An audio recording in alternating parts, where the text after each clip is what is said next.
Welcome to the Nevis newscast for Tuesday, March 21st, 2023. I am Bronte Swanston Hendrickson. Bank of Nevis International Limited, Bonnie, will this year give its support to the Inter-Primary Schools Athletics Championships as the co-title sponsor. On Tuesday, March 21st, Bank of Nevis International made a significant donation towards the meet, which will be held on April 5th. We are very proud at Bonnie to be co-title sponsor of this year's Nevis Inter-Primary Championship. And at Bonnie, we say that tomorrow's future begins today. So that's why we're very proud to be supporting our children as they demonstrate essential life skills such as discipline, teamwork, and of course, sportsmanship. We say that it takes a village to raise a child, and also that when our community thrives, we all thrive. So because of that, we'd like to pledge, of course, our commitment to this year's Inter-Primary Championship by presenting you with a check.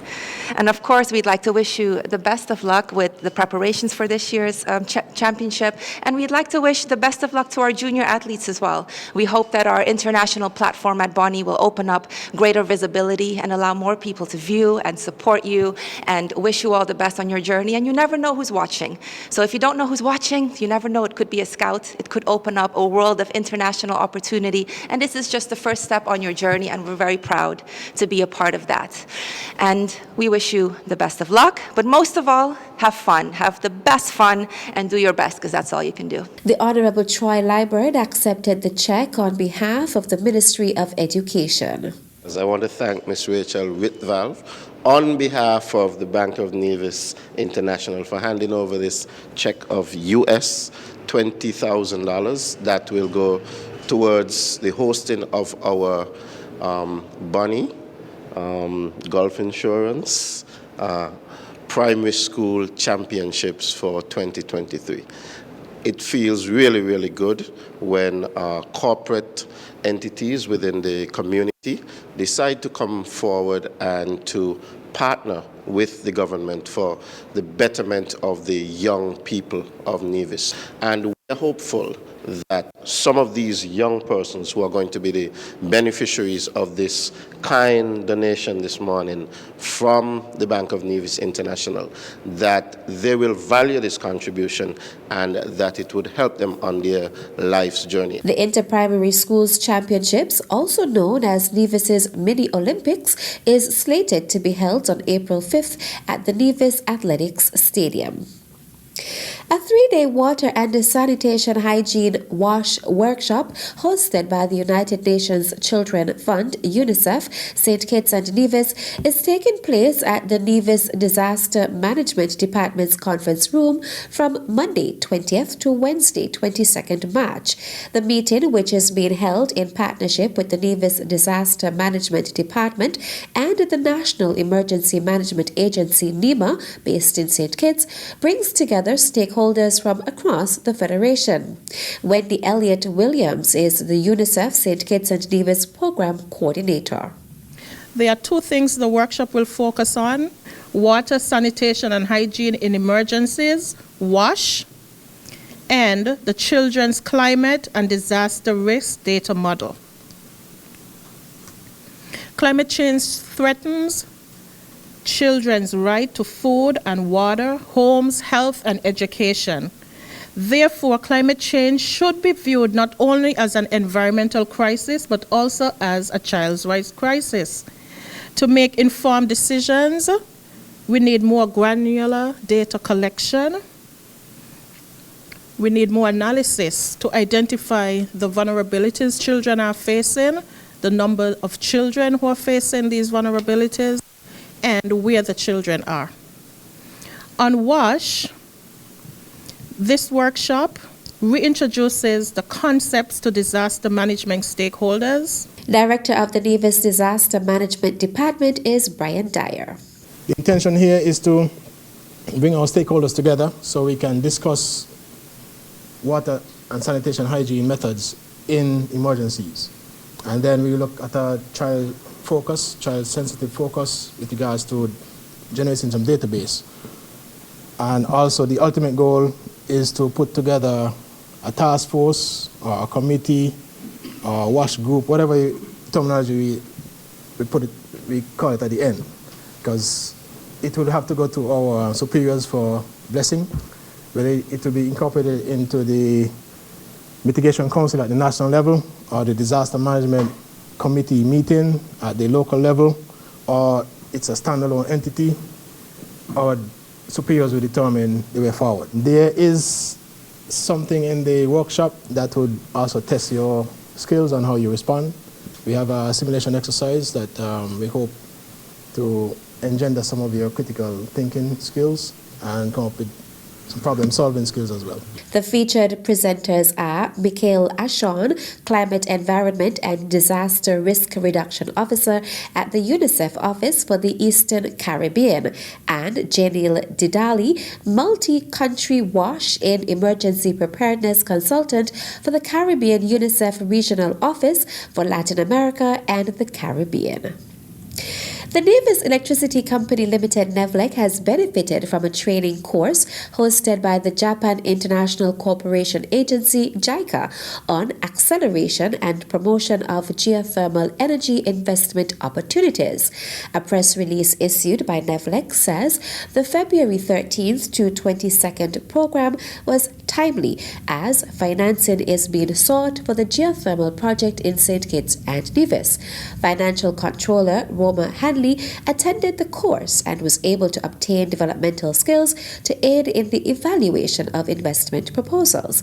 Potential investors and financiers were able to network during the training session. The presentations were informative and the knowledge gained invaluable. Hanley Merchant, who extends gratitude to JICA and NEVLEC for the opportunity, says it is her intention to use the knowledge gained for the benefit of the geothermal project and by extension the entire country of St. Kitts and Nevis. She says she will also advocate for more governmental involvement to facilitate the improvement of policies and regulations for renewable energy and development. Still to come, Ministry of Health recommends tips on curbing the spread of acute gastroenteritis. The details when we come back.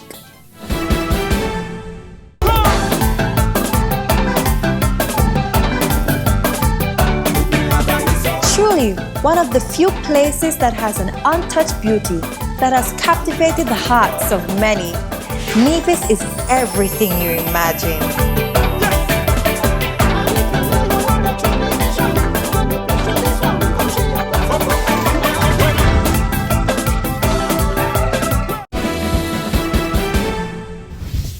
Welcome back. The Federal Ministry of Health is reporting that over the past several weeks, several children and adults have been diagnosed with and treated for gastroenteritis in St. Kitts and Nevis. Parents are advised to closely monitor affected children and seek medical care urgently if they are younger than the age of 2 years, regardless of the symptoms, or older than 2 years and have persistent or worsening abdominal pain, fever lasting more than 48 hours, rash, frequent vomiting for 4 to 6 hours, despite administering small amounts of fluids, frequent and abundant diarrhea lasting for more than 7 days, frequent diarrhea if the child is younger than 6 months, or worsening of child's general health. You should take your child straight to the emergency department if he has refused to drink for more than 4 to 6 hours. Moderate to severe signs of dehydration, signs of mental confusion, dizziness or headache, blood in the vomit or stool, black stools, vomit is bright green, or if your child has a chronic disease, a weakened immune system, or an immunodeficiency disorder and has a temperature higher than 101.3 degrees Fahrenheit. SKN Moves Nevis chapter is inviting the general public to come out on Saturday, March 25th to support the 8 teams taking part in the second edition of the SKN Moves Half Island Run Relay. At a press conference on March 17th, Sheila James, coordinator of SKN Moves Nevis chapter, outlined the route for the relay and the participating teams. This year we have 7 teams who will compete for the SKN Moves Nevis chapter Fit Wellness Cup Challenge Trophy. So we have the Defence Force, who will have 2 teams, hospital team, TDC, the Nisbets family, that's ACCA Hollywood, and customs. I'll go through the route before I hand over to our gold sponsor for this event. So we start at 6 a.m. at Brickhill. There's a slight change. We're now going from the original starting point to Dick's Bar. We then hand over, the first handover, which is at Butler's, Esme's Bar. We then go on to, for the girls, the second handover. Third handover is from Hanley's Road Market Shop. And the fourth handover is from Brownhill Gap Bus Stop to the Fit Wellness Grounds, where we finish for the presentations and award ceremony. The main sponsors of this year's Half Island Run Relay are David Walwyn of Fit Wellness Centre, who is providing the first, second and third place trophies, and the NIA's Ministry of Health and Gender Affairs. Assistant Secretary Latoya Jeffers explained how the Ministry of Health and Gender Affairs is involved and encouraged the general public to support the event. This is March, and coincidentally International Women's Month. So we are celebrating women all throughout this month of March under the theme Digital, Innovation and Technology for Gender Equality. And Sheila reached out and thought that it was fitting for us to present an award to one of the women who would be participating, and of course we jumped at the opportunity to do so. I want to encourage everyone to come out and see the action. It is usually very exciting, and those of you who did not get a chance to sign up this year, there is always next year. And we want to encourage from the Department of Health, encourage you to stay to stay healthy, and to remember your health comes first. And that's it for this edition of the Nevis Newscast. On behalf of all of us here at the Department of Information, I am Bronte Swanston Hendrickson. Thank you for viewing.